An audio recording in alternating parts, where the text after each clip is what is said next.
Hey y'all, hope you enjoyed Thanksgiving and had a fun day with the family, watching football, eating turkey, and getting some drinks. And avoiding your Uncle Jimmy, who always mentions how big and strong you're getting, and how you should work out with him at his home gym. But besides that, let's review what happened in this week of the NFL. The Lions can't stop winning. Every week I'm expecting a letdown game, or a game where they look human, but it never comes. They just keep winning, kicking the crap out of the Bears in the first half, making it look easy. However, in the second half, it's a different story. Caleb Williams flashes #1 overall potential, passing for 3 touchdowns, and making some overall great plays. But unfortunately, one thing went wrong for the Bears.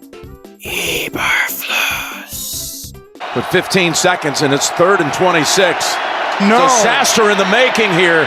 You're going to have to do something when it comes down to this play. Incomplete, and the game is over. The fuck was that? Gone with Matt. Gone! I'm not going to preach how I was right about them firing him. A blind pirate could figure that out. Unbelievable. Even with Caleb Williams playing great in the second half, they wasted this game. They wasted this team's potential this year. Good job, Bears. You cucks. Dallas Cowboys. Yeehaw! Versus the New York fucking Giants. This is the game I thought the Giants were going to win with Drew Lock playing, but it didn't happen. Drew Lock had a good start, but then it quickly went downhill from there. In the Dallas defense, all of a sudden, once Dak is out, plays good again. I know Micah Parsons was out for those games, but still, the whole defense plays better? I don't know. I think it's fishy. You know what I got a pet peeve of? Cooper Rush. He does the here we goes like Dak does, but he sounds like such a twink when he does it. He goes, here we go! Here we go! You gotta go, here we go! Here we go! Put some oomph in it, Cooper Rush. Golly. Come on now. I'd be crazy with that. Anyways, the Cowboys won and actually have a chance to make the playoffs for some reason. And my answer to that is, why? Why are you doing this? If you have a good record at the end of the year, you're going to keep McCarthy, which you don't want to. And 2, you get a worse draft pick. And 3, you make it to the playoffs. What's the point? CeeDee Lamb's going to be playing hurt the rest of the year. Dak is coming back this year. What are you going to do in the playoffs? Cooper Rush needs to make plays, and he's just a guy. He's not going to do jack shit. So my answer is, just lose. Give her a draft pick. Fire McCarthy. My advice. But, I don't know. Who cares? Jerry Jones is an idiot. Whatever. Well, there goes the Dolphins' winning record, because they're not facing a shit team and it's not in hot weather. And they faced the Green Bay Packers. And Jordan Love looked crispy. Played a very, very good game, and actually did his gunslinger moves without throwing any picks, so good for him. The Dolphins are the exact same team they were the last 2 years. They're going to get 9 wins, 10 wins. They're going to play good at home, but they cannot beat teams in prime time or in the cold. That's an issue. You're never going to win a playoff game if you do that. You need to fix that. I don't know what it is. Maybe it's the coaching. Maybe it's because they're like little Florida boys just hopping around. I don't know. Ask them. I'm just a dude talking about football. Please leave me alone. Stop it! Raiders, Chiefs. My goodness, it doesn't matter about the Raiders are. The Raiders are going to play the Chiefs close. And guess what they did? They played them close. The Chiefs were up 16-3, but Aiden O'Connell, my goodness, that man's mustache works in beautiful ways. Storming back and taking the lead. 17-16, the Chiefs march down the field, get a field goal. It's a freaking 1-score game, and they drive down the field, cutting it to under 20 seconds. And here we go. They just got to do something good, and field goal from here. Drops it. Flag is thrown though. Okay, that's nothing bad. It's not bad. It's just a false start. The play was already called dead. Illegal shift on the offense. That penalty's declined. The Chiefs did recover the backwards pass and take over first down. What? No! It's not even worth getting mad over. What am I even doing? It was a false start, they called it. And then they're like, nah, illegal shift. Even though I'm pretty sure the ref blew the whistle before the ball was even recovered by either team. But whatever. Give it to the Chiefs. The win. Whatever. Yeah, I know Daniel Carlson may have missed a 55-yarder or whatever, but still, he still has the leg, he still has the talent to do it. It's just stupid. It's stupid. This is the goddamn Chiefs we're talking about, man. Unbelievable. Trevor Lawrence is back in the building to get his dysfunctional Jaguars to get something. Anything. Such a disappointment. And Azeez Al-Sharawi tries to fucking decapitate Trevor Lawrence. God damn! I understand you couldn't stop your momentum, but Jesus! It's the QB! They're gonna call that every time. Jeez. Oh, Trevor's okay. The Texans would then cruise to a win against the Jacksonville Jaguars despite Mac Jones' comeback. Texans win. Jaguars cannot stop losing. I miss Saxonville. So if anyone watches my exclusive content, I made a video back in May about how the Falcons drafting Michael Penix is probably a dumb decision. I said because he's 24 years old, and Kirk Cousins just signed a 4-year contract, and it's not looking like a smart idea. Looking at it now, it was the right move. It was absolutely the right move. Kirk Cousins just resorted to 2015 Peyton Manning, throwing a mass ton of interceptions to the Chargers. Kirk Cousins straight up lost this game for the Falcons and jeopardized the Falcons season as a whole. The Chargers, on the other hand, are just fine. Good for them. Golf clap.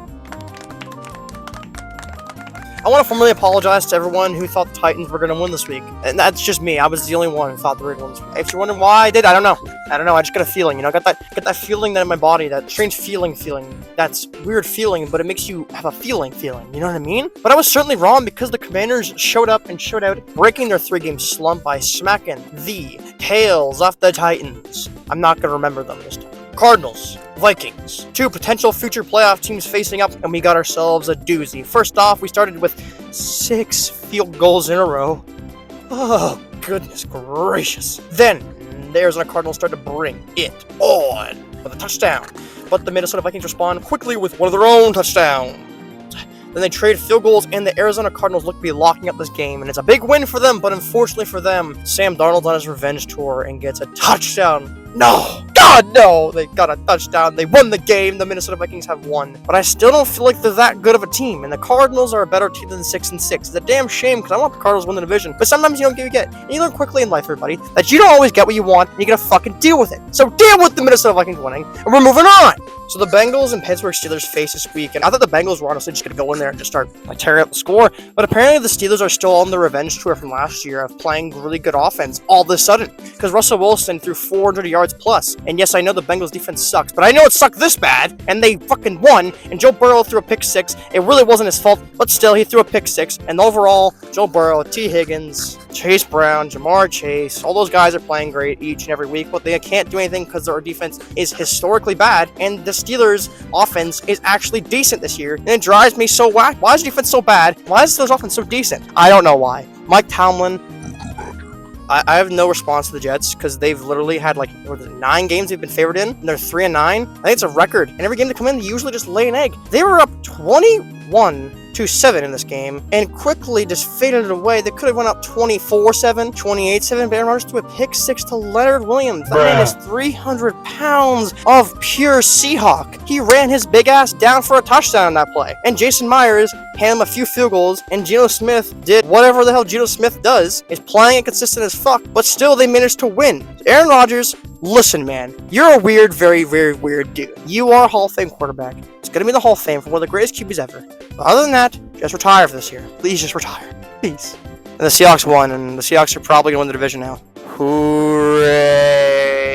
The 12th man. Yay. We get to watch the Blues in the walk around. If you don't like watching Bryce Young succeed, I think you're just a hater, man. This guy in the last 3 weeks, hell no, last 4 weeks, has been playing good football. In back-to-back weeks, he out-dueled Patrick Mahomes, and he out-dueled Baker Mayfield. Both times his defense let him down. He came back from 11 last week in the 4th quarter tie, and this week he led a game-winning drive to take the lead, but the Panthers defense let him down again. It's a damn shame, but I'm happy to see Bryce Young playing better. And Carolina, looks like drafting a quarterback is out of the question because it looks like you guys got one now. And Baker Mayfield continues to play the gunslinger mode that him and Jordan Love love doing, which is just chaotic ball. And it's so funny to watch and so infuriating for Bucs fans to watch. And that's why it's awesome. The Panthers fall short, but hell, your season's already over anyways. You guys got a quarterback. Just build around him. You'll be fine.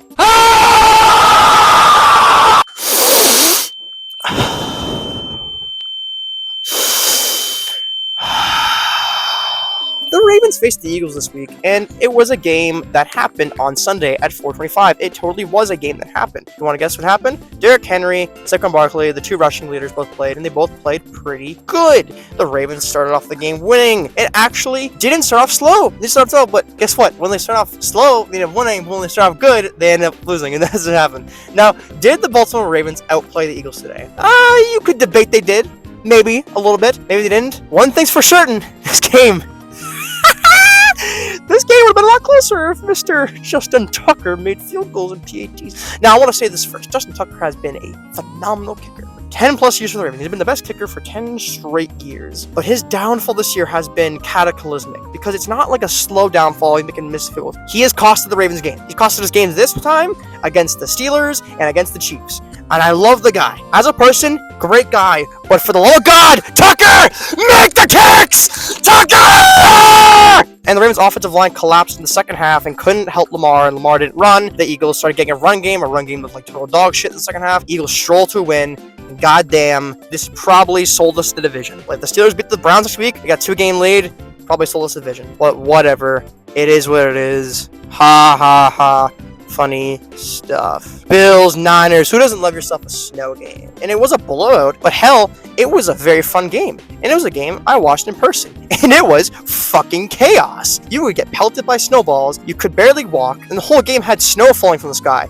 It was awesome. It's a game I'll never forget watching. And the Niners, well, let's be honest here, everybody. We all knew the Niners were probably cooked going into this game, a California team. But unfortunately, they could have actually made this game a close game, but if Jake Moody missed field goals, McCaffrey getting hurt, Juszczyk fumbling at the 1-yard line, stuff like that fucks you up. But overall, it's the Buffalo Bills' domain. They know this weather, they play in this weather, and Josh Allen is a gosh darn goofball who does some wacky plays and does some really, really wacky, funny plays. Remember this guy did a lot of dumb plays in his first 2 years? Now he's doing these plays. Unbelievable growth. Anyways, the game was overall fun. I don't care if you thought it was boring because it was a blood game. Snow games are fun. Who gives a shit? Okay, listen, I don't know if Bo Nix is going to win Rookie of the Year. Heck, I don't know if he's even the best quarterback in this draft class, but I can say one thing. This man is entertaining as hell to watch. He will chuck that ball deep.